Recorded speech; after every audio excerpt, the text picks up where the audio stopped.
హైవేలపై మనకున్న అతిపెద్ద అడ్డంకి టోల్గేట్.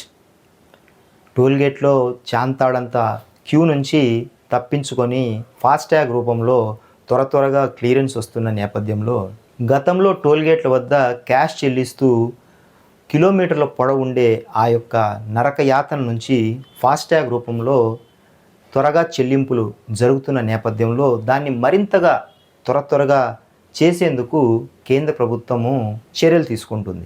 3,000 చెల్లించి ఫాస్ట్యాగ్ బేస్డ్ పాస్ తీసుకుంటే ఏడాదిలో దేశవ్యాప్తంగా ఏ జాతీయ రహదారిపైనైనా 200 ట్రిప్పులు చేసుకోవచ్చని. అయితే ఇది కేవలం కార్లు, జీపులు, నాన్ కమర్షియల్ వెహికల్స్కు మాత్రమే వర్తిస్తాయని తెలియజేయడం జరిగింది. ఇది రాజ్మార్గ్ యాత్ర యాప్ ద్వారా ఈ ఫాస్టాగ్ బేస్డ్ పాస్ తీసుకోవచ్చని తమ అధికారిక వెబ్సైట్లో తెలియజేయడం జరిగింది. ఈ నిర్ణయం ఈ ఏడాది ఆగస్టు 15 నుంచి అమల్లోకి వస్తుందని కూడా ఒక ప్రకటనలో తెలియజేశారు.